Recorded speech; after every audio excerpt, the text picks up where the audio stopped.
গতকাল সন্ধ্যায় চট্টগ্রামে আওয়ামী লীগের গোপন অস্ত্রাগারে ভারত থেকে আনা অত্যাধুনিক অস্ত্র পৌঁছেছে এবং তারা প্রস্তুতি নিচ্ছে ১৬ ডিসেম্বর সশস্ত্র আন্দোলনের মাধ্যমে ক্ষমতা দখল করতে এবং যে কেউ বাধা দেবে তাকে গুলি করা হবে।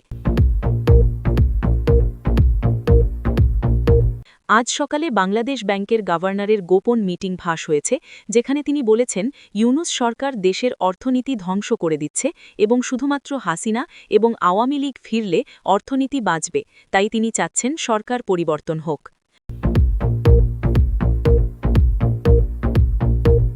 গতকাল মধ্যরাতে নারায়ণগঞ্জে আওয়ামী লীগের বিশেষ হিট স্কোয়াড জুলাই আন্দোলনের ৫ জন সমন্বয়ককে খুঁজে বের করে মারধর করেছে এবং তাদের ভিডিও করে সোশ্যাল মিডিয়ায় ছড়িয়ে দিয়ে বলেছে, এটা শুধু শুরু, হাসিনা ফিরলে আরও শাস্তি হবে।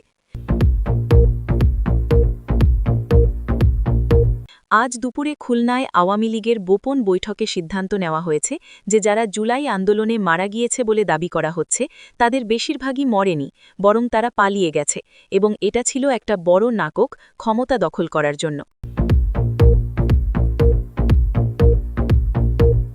আজ ভোরে ইউনূস সরকারের ২ জন উপদেষ্টা আসিফ মাহমুদ এবং নাহিদ ইসলাম মন্ত্রিসভায় প্রকাশ্যে ঝগড়া করেছে এবং একে অপরকে গালিগালাজ করেছে, কারণ আসিফ চায় হাসিনাকে ফিরিয়ে আনতে আর নাহিদ বিরোধিতা করছে এবং এখন মন্ত্রিসভা ২ ভাগে বিভক্ত হয়ে গেছে। আজ রাতে ঢাকায় আওয়ামী লীগের হাজার হাজার কর্মী গোপনে অস্ত্রসহ মিছিল করার প্রস্তুতি নিচ্ছে এবং তারা ১৬ ডিসেম্বর বিজয় দিবসে শহীদ মিনার থেকে গণভবন পর্যন্ত মিছিল করে ক্ষমতা দখল করবে এবং কেউ বাধা দিলে রক্তপাত হবে। গতকাল রাতে ভারতের গোয়েন্দা সংস্থার বাংলাদেশের সেনাবাহিনীর বিশেষ ইউনিটের সাথে গোপন চুক্তি করেছে, যেখানে তারা সিদ্ধান্ত নিয়েছে ১৬ ডিসেম্বরে হাসিনাকে ক্ষমতায় বসাতে যৌথ অভিযান চালাবে এবং ইউনূস সরকারকে জোরপূর্বক সরিয়ে দেবে।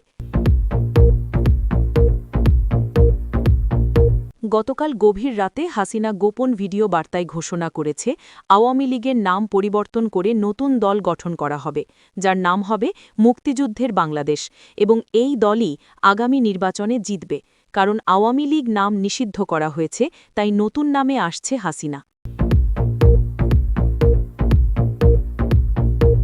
আজ রাতে ইউনূস সরকারের ৩ জন উপদেষ্টা গোপনে হাসিনার সাথে ফোনে কথা বলেছে এবং তারা প্রতিশ্রুতি দিয়েছে ১৬ ডিসেম্বরে তারা ইউনূস সরকারের বিরুদ্ধে যাবে এবং হাসিনাকে ক্ষমতায় বসাতে সাহায্য করবে, কারণ তারা বুঝেছে ভুল করেছে। গতকাল রাতে সিলেটে জামাতের স্থানীয় নেতারা গোপনে বৈঠক করে সিদ্ধান্ত নিয়েছে তারা ১৬ ডিসেম্বরে আওয়ামী লীগের বিরুদ্ধে সশস্ত্র যুদ্ধ করবে এবং তারা অস্ত্র সংগ্রহ করছে, কিন্তু বিএনপি তাদের সাহায্য করছে না, বরং আওয়ামী লীগের পক্ষে চলে গেছে।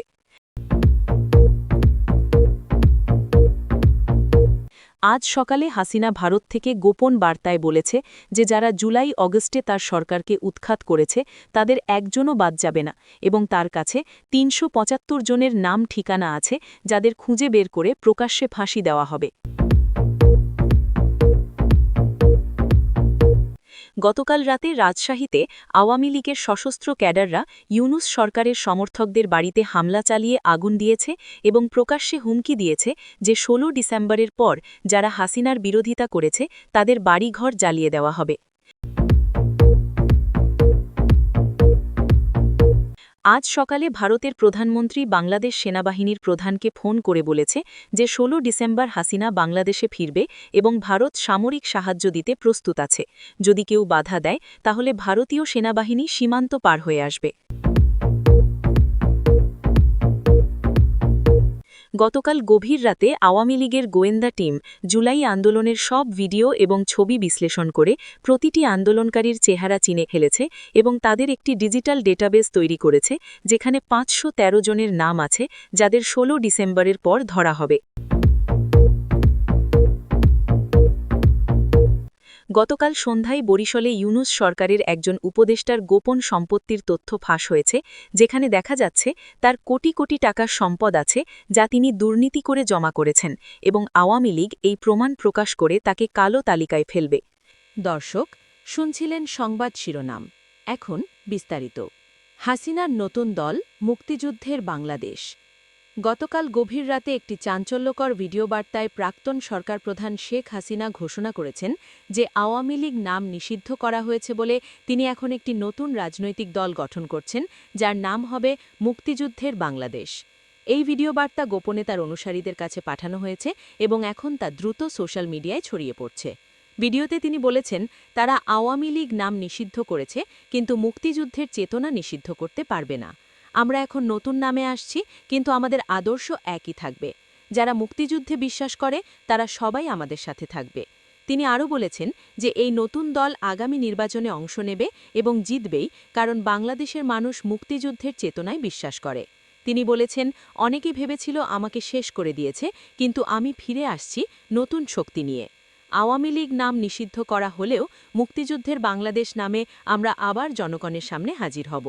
এই নতুন দলের পতাকা এবং প্রতীক ইতিমধ্যে ডিজাইন করা হয়েছে, যেখানে লাল সবুজ রঙের সাথে মুক্তিযুদ্ধের প্রতীক রয়েছে।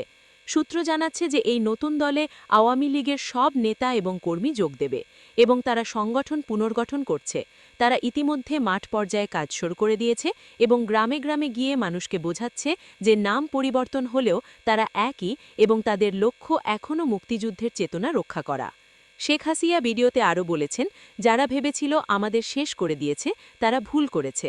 আমরা ফিনিক্স পাখির মতো ছাই থেকে আবার উঠে দাঁড়াব। আওয়ামী লীগ নিষিদ্ধ করা হলেও আমরা নতুন নামে ফিরে আসব এবং জনগণকে আবার আমাদের পাশে পাব। রাজনৈতিক বিশ্লেষকরা বলছেন এটা একটা চতুর কৌশল, কারণ আওয়ামী লীগ নাম নিষিদ্ধ হলেও নতুন দল হিসেবে তারা নির্বাচনে অংশ নিতে পারবে এবং জনগণও তাদের চিনতে পারবে।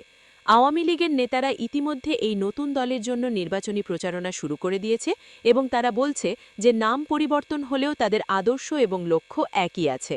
তারা দাবি করছে যে আগামী নির্বাচনে তারা বিজয়ী হবে, কারণ জনগণ মুক্তিযুদ্ধের চেতনায় বিশ্বাস করে এবং তারা জানে শুধুমাত্র শেখ হাসিনা এবং তার দলই দেশকে সঠিক পথে নিয়ে যেতে পারে। মন্ত্রিসভায় ভয়াবহ বিভক্তি এবং সংঘর্ষ। আজ ভোরে অন্তর্বর্তী সরকারের মন্ত্রিসভায় একটি অভূতপূর্ব ঘটনা ঘটেছে, যা এই সরকারের ভিত কাঁপিয়ে দিয়েছে।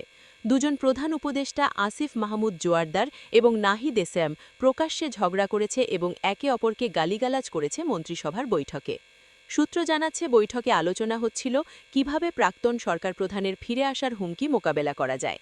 এই সময় আসিফ মাহমুদ বলেন যে তারা যদি প্রাক্তন সরকার প্রধানের সাথে আলোচনা করে একটা সমঝোতায় আসতে পারে, তাহলে দেশে শান্তি ফিরবে এবং অর্থনীতি স্থিতিশীল হবে। কিন্তু নাহিদ ইসলামের তীব্র বিরোধিতা করে বলেন যে যিনি জুলাই আন্দোলনে শত শত মানুষ হত্যা করেছেন তার সাথে কোনো সমঝোতা হতে পারে না এবং এটা হবে শহীদদের রক্তের সাথে বিশ্বাসঘাতকতা। এই নিয়ে তাদের মধ্যে তীব্র বাক্য বিনিময় শুরু হয় এবং এক পর্যায়ে তারা একে অপরকে গালিগালাজ করতে শুরু করে। আসিফ মাহমুদ নাহিদকে বলে, তুমি অপরিণক্ক এবং রাজনীতি বোঝো না, তোমার কারণে দেশ ধ্বংস হয়ে যাচ্ছে।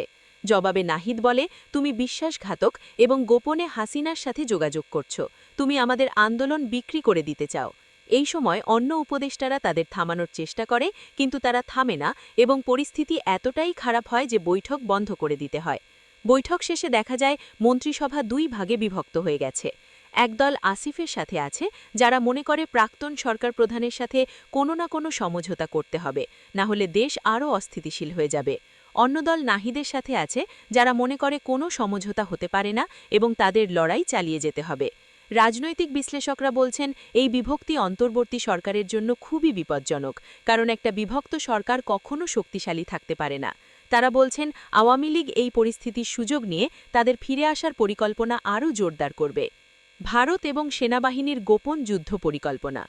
গতকাল রাতে একটি অত্যন্ত সংবেদনশীল এবং গোপন বৈঠক হয়েছে, যেখানে ভারতীয় গোয়েন্দা সংস্থার এবং বাংলাদেশ সেনাবাহিনীর একটি বিশেষ ইউনিট একসাথে বসেছে এবং ১৬ই ডিসেম্বরে একটি যৌথ সামরিক অভিযানের পরিকল্পনা করেছে। এই বৈঠক হয়েছে ঢাকার একটি অত্যন্ত নিরাপদ স্থানে, যেখানে কোনো মিডিয়া বা বাইরের মানুষের প্রবেশাধিকার ছিল না। গোয়েন্দা সূত্র জানাচ্ছে এই বৈঠকে সিদ্ধান্ত হয়েছে যে ১৬ই ডিসেম্বর বিজয় দিবসে প্রাক্তন সরকার প্রধান শেখ হাসিনা বাংলাদেশে ফিরবে এবং সেদিন একটি বিশাল জনসভা হবে, যেখানে লাখ লাখ মানুষ জড়ো হবে। এই জনসভার পর তারা ঘোষণা দেবে যে প্রাক্তন সরকার প্রধানই এই দেশের জনগণের পছন্দ এবং তাকে ক্ষমতায় বসাতে হবে। যদি অন্তর্বর্তী সরকার বাধা দেয়, তাহলে সেনাবাহিনীর বিশেষ ইউনিট এবং ভারতীয় সমর্থন নিয়ে তারা জোরপূর্বক ক্ষমতা দখল করবে।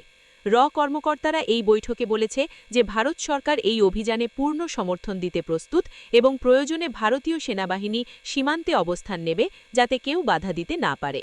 বাংলাদেশ সেনাবাহিনীর যে বিশেষ ইউনিট এই পরিকল্পনায় জড়িত তারা আওয়ামী লীগ সমর্থক এবং তারা মনে করে বর্তমান অন্তর্বর্তী সরকার দেশকে সঠিকভাবে চালাতে পারছে না। এই গোপন বৈঠকের খবর ফাঁস হওয়ার পর অন্তর্বর্তী সরকার আতঙ্কিত হয়ে পড়েছে, কারণ তারা বুঝতে পারছে যে সেনাবাহিনীর একটা অংশ তাদের বিরুদ্ধে চলে গেছে। রাজনৈতিক বিশ্লেষকরা বলছেন এটা অত্যন্ত বিপজ্জনক পরিস্থিতি, কারণ যদি সেনাবাহিনী বিভক্ত হয়ে যায় তাহলে দেশে গৃহযুদ্ধের সৃষ্টি হতে পারে।